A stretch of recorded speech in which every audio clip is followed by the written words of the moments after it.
బీర్కూర్ మండల కేంద్రానికి చెందిన సీనియర్ జర్నలిస్టు కొప్పుల గంగాధర్ అకారణంగా అరెస్టు చేయడం బాధాకరమని జర్నలిస్టు సంఘం ప్రెస్ క్లబ్ అధ్యక్షుడు ప్రవీణ్ కుమార్ ఆధ్వర్యంలో జర్నలిస్టులు ధర్నా చేశారు. అనంతరం సీనియర్ జర్నలిస్టు కాదరపు గంగారం మాట్లాడారు.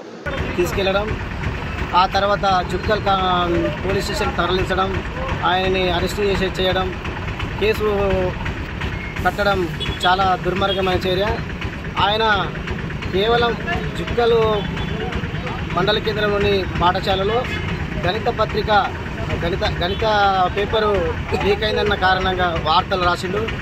అయినా రాసిన దాంట్లో నిజం ఉందని చెప్పేసి జిల్లా స్థాయి డిఈఓ, సబ్ కలెక్టర్ గారు, సంబంధిత అధికారులు విచారణ చేసి బాధ్యులైన ఉద్యోగులను సస్పెండ్ చేయడం జరిగింది. అంటే పత్రికల్లో వచ్చిన వార్త నిజమైందని చెప్పేసి ఒప్పుకున్నట్టు రుజువైంది. కానీ ఈయనను అకారణంగా పత్రికల్లో రాసినందుకు అరెస్టు చేయడం అనేది చాలా బాధాకరం.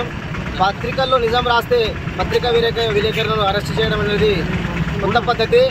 వెంటనే ప్రభుత్వ అధికారులు ఈ చేస్తున్న ఈ చర్యను మేము తీవ్రంగా ఖండిస్తున్నాము. వెంటనే సీనియర్ జర్నలిస్ట్ కొప్పుల గంగాధర్ గారిని బేషరతుగా విడుదల చేయాలి.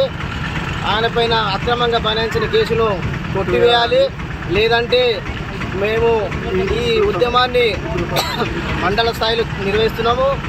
తదనంతరం జిల్లా స్థాయిలో రాష్ట్ర వ్యాప్తంగా ఉధృతం చేసి ప్రభుత్వాన్ని ఎక్కడెక్కడ అడ్డుకుంటామని చెప్పేసి డిమాండ్ చేస్తున్నాము. ఈ ధర్నా తర్వాత స్థానిక తహసీల్దార్ గారికి వినతి పత్రం కూడా అందజేయడం జరుగుతుంది. కనీసము ఒక నిందితుడిని అరెస్ట్ చేసినా కూడా కుటుంబంలో సమాచారం ఇచ్చి కనీసం నోటీస్ ఇవ్వడము, అరెస్ట్ వారెంట్ ఇవ్వడము జరుగుతుంది. కానీ ఇతన్ని ఎలాంటి సమాచారం లేకుండా ముందే సీనియర్ జర్నలిస్టుకు షుగరు, బీపీ 2 ఉన్నాయి.